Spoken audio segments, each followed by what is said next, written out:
The chair recognizes the Honorable Representative Marilyn Lane. Thank you, Mr. Speaker. Well, Abraham Lincoln once said, "In the end, it's not the years of your life that count, it's the life in those years."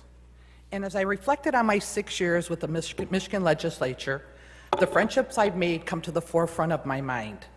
It's been a pleasure getting to know all of you while working in service to the people of the state of Michigan.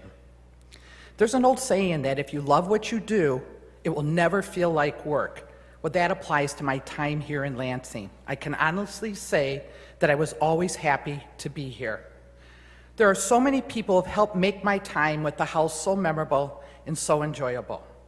First off, I really have to thank my husband Jim, my daughter Pamela, her husband Ian, and my grandson Jameson, my mom and dad who are looking down from heaven on all of us, for their unconditional love and support they have blessed me with. They are really the ones who have made it possible for me to follow my dreams.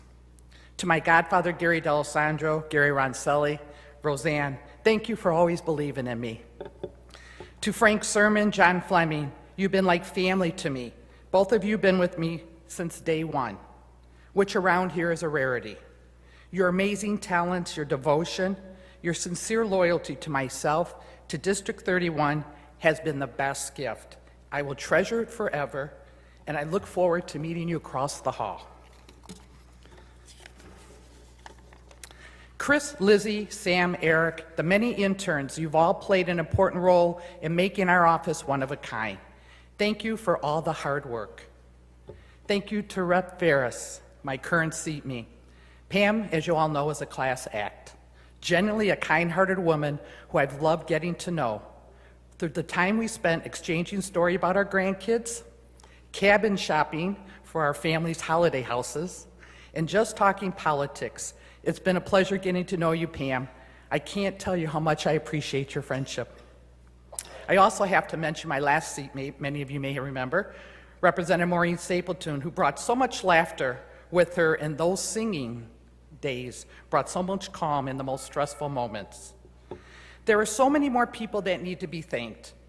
Rich Brown, Gary Randall, as well as your staff, all the policy staff on both sides for everything you do to keep us all on track. Tim Bolin in his office, which I'd have to say is the best run office in Lansing. All the lobby corps, I'm so glad for all the great friendships I've made with so many of you. I wish I had enough time to name all of you individually, but I'm sure you know who you are. Sergeant Dixon and all the sergeants who always have our backs come in here every day to keep us safe. Alice back there, you are the glue here, and I have to thank you for always taking the time to take care of us. Thank you, Rep. Grimo, Rep. Singh, for your impeccable guidance and your leadership. Governor Snyder, Lieutenant Governor Calley, Speakers Cotter, Bolger, Majority Majority Leader Nesbitt and Stamas. I know we didn't always see eye to eye, but I can always appreciate your willingness to discuss the issues, and it's been a pleasure serving with all of you. I want to thank the First Lady Sue Snyder for the opportunity she allowed me to co-chair with her on her important task force on sexual assault and protect the college students across this great state.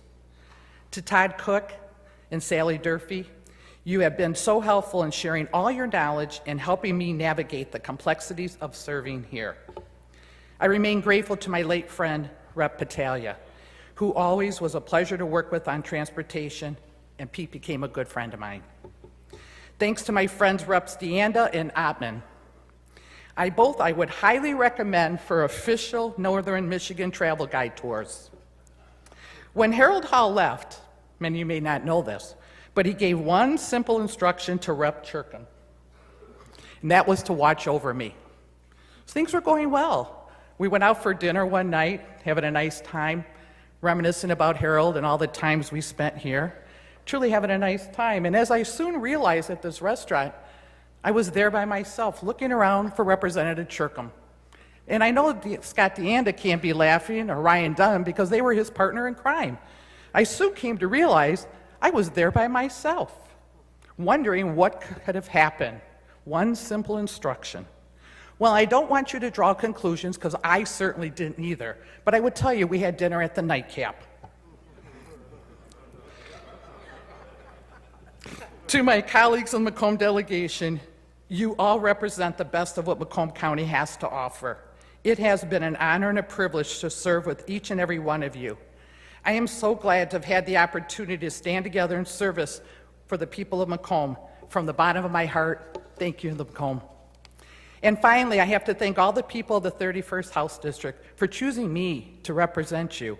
Serving as your voice of my community, that's so much more than a job or responsibility. It has been a privilege.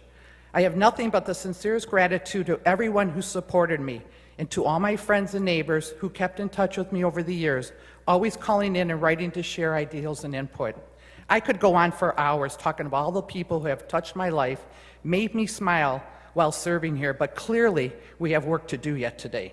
So in closing, I will leave you with another famous saying, one attributed by A. Milne, an author, Winnie the Pooh, which goes, "How lucky I am to have something that makes saying goodbye so hard." Thank you, everybody, for helping me make my dream come true. Thank you, Representative Lane.